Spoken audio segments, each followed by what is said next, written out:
Sumainyo ang Panginoon. At sumainyo rin. Ang mabuting balita ng Panginoon ayon kay San Lucas. Papuri sa iyo, Panginoon. Noong panahong iyon, samantalang naglalakad sina Jesus at ang kanyang mga alagad, may taong nagsabi kay Jesus, "Susunod po ako sa inyo, kahit saan." Sumagot si Jesus, "May lungga ang asong gubat at may pugad ang ibon, ngunit ang anak ng tao'y wala man lamang matulugan o mapagpahingahan." Sinabi ni Jesus sa isa, "Sumunod ka sa akin." Ngunit sumagot ang tao, "Panginoon, hayaan po muna ninyo akong umuwi upang ipalibing ang aking ama." Sinabi ni Jesus sa kanya, "Ipaubaya mo na sa mga patay ang paglilibing ng kanilang mga patay. Ngunit ikaw, humayo ka at ipahayag mo ang tungkol sa paghahari ng Diyos." Sinabi naman ng isa, "Susunod po ako sa inyo, Panginoon. Ngunit magpapaalam muna ako sa aking mga kasambahay." Sinabi sa kanya ni Jesus, "Ang sinumang nag-aararo at palaging lumilingon ay hindi karapat-dapat sa paghahari ng Diyos." Ang mabuting balita ng Panginoon. Pinupuri ka namin, Panginoong Hesukristo. Isang mapagpalang hapon po sa inyong lahat. Magandang hapon po, Father. Palapakan natin ang pong Jesus Nazareno. Ito po ang parang huling gabi ng poong Jesus Nazareno dito po sa inyong komunidad, dito sa inyong parokya, at simula pa noong unang araw ng pagdalaw ng poong Nazareno, siya po ay lumibot na sa iba't ibang kapilya na nasasakupan ng parokya ng Del Pilar. Kamusta po? Mabuti naman. Naniniwala po ba kayo na kayo ay pagpapalain ng poong Jesus Nazareno? Yung gusto pong pagpalain, pumalakpak nga po. Pero siyempre, yung pagpapala, hindi lang po yan basta babagsak sa inyong harapan. Hindi lang yan basta biglang lilitaw dyan. Ang pagpapala na ibinibigay ng poong Nazareno, pinagtatrabahuhan, pinagsisikapan. Sabihin nyo nga sa katabi ninyo, huwag kang tamad. Kasi mahirap yung aasa lang natin sa Nazareno, aasa lang natin sa paghawak sa Kanya, sana tumama ako sa loto, sana yumaman ako para mapataas ko na yung bahay namin na taon-taon lumulubog sa bawat baha. Pinagsisikapan. Nawa sa pagparito o pagdalaw ng imahe ng poong Nazareno ay mas tumanim sa isipan natin yung kanyang mga iniiwang mga mensahe. Bukod po doon sa pananampalataya at paniniwala natin na mapaghimala ang imahe ng Nazareno, dahil totoo naman po, walang nabigo, walang lumapit sa Nazareno na binigo niya.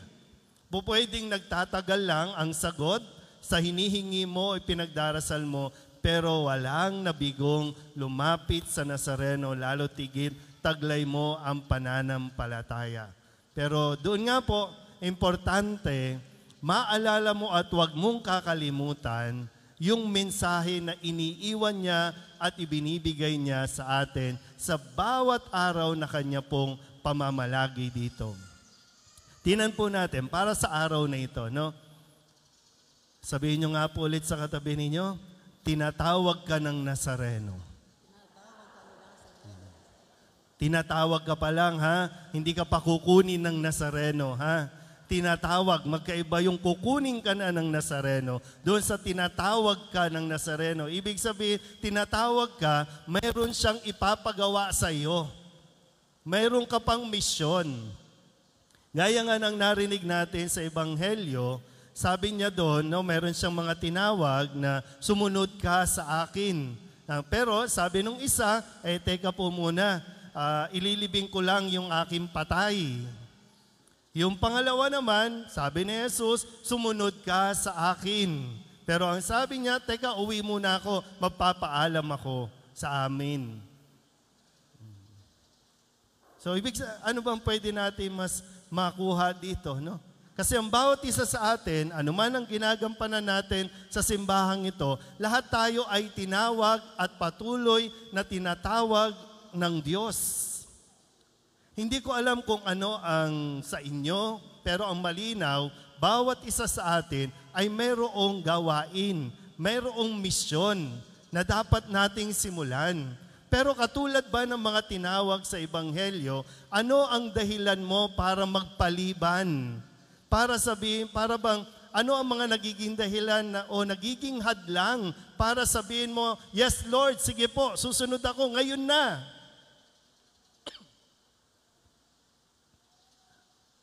Huy. Umubo lang ako. Nakakakaba pa rin kayo, no? Di ba? Anong dahilan mo para hindi ka sumagot o tumugon sa panawagan ng Diyos? Ulitin nga po, no? Hindi siya pumunta dito para magpa-picture lang.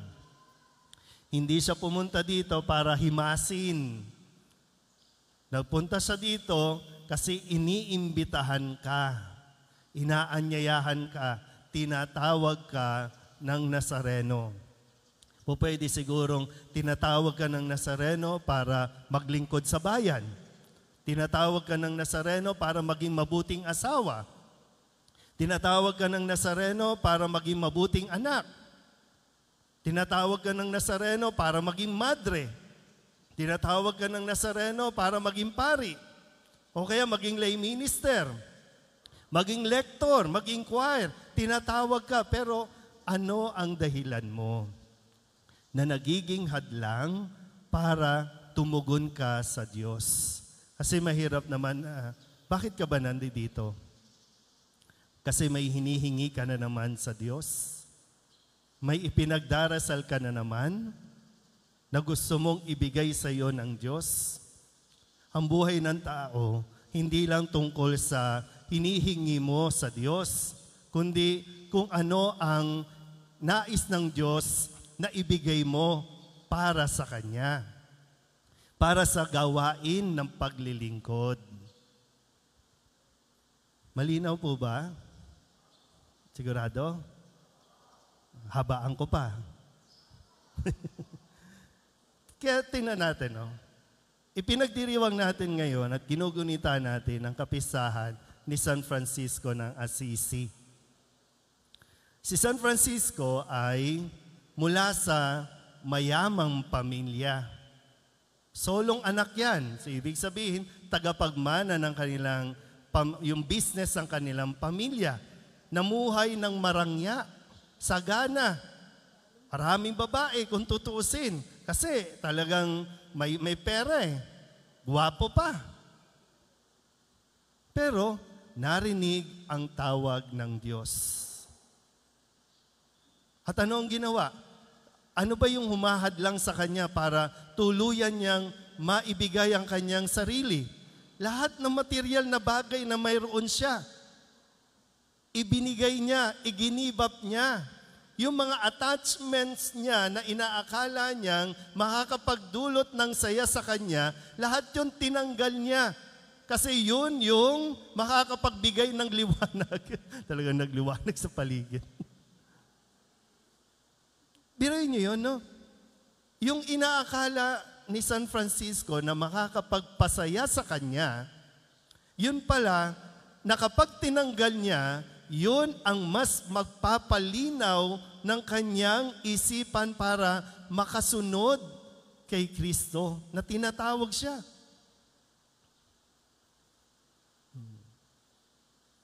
Kaya ginulat niya, no? Ginulat niya lahat.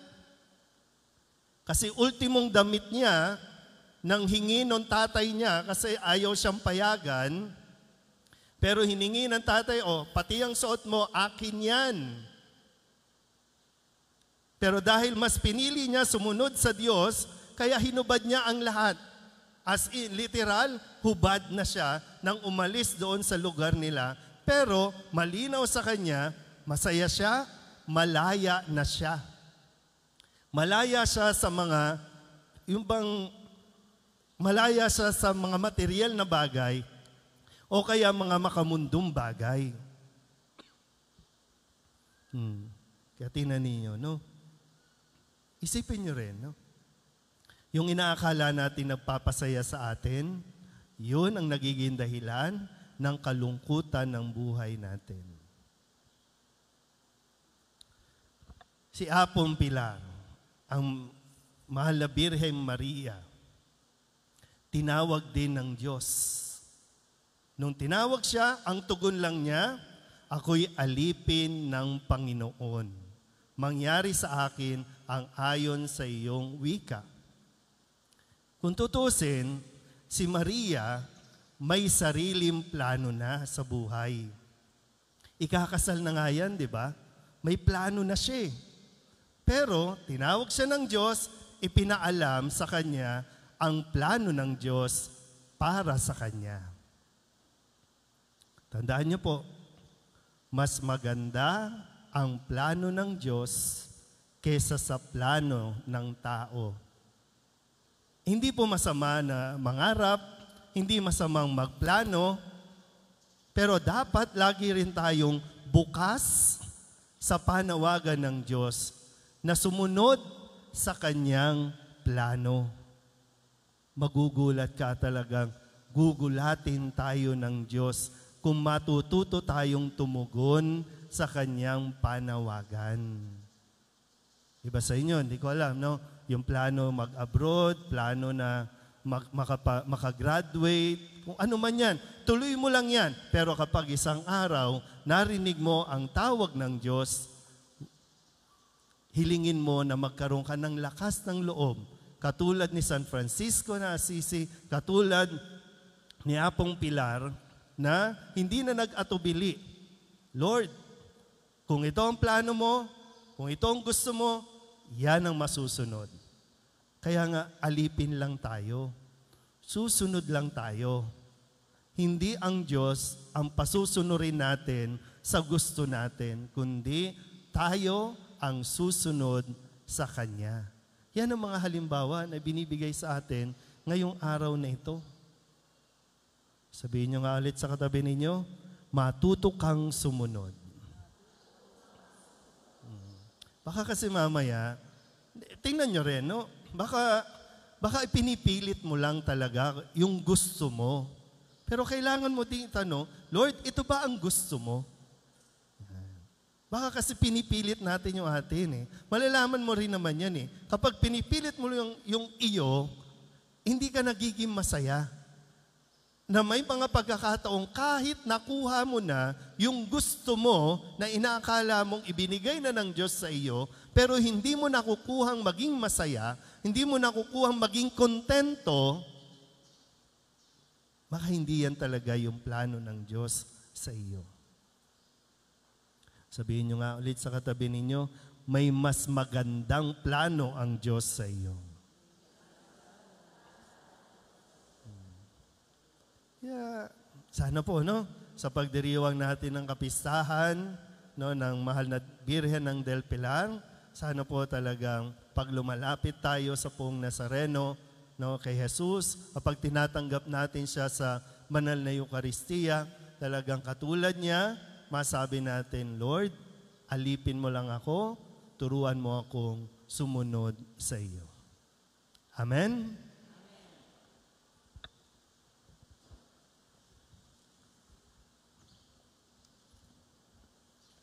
Magsitayo na po tayo. Inilulog natin sa Diyos Ama ang ating mga pangangailangan dahil tinawag tayo ng kanyang anak na si Jesus upang sundan siya.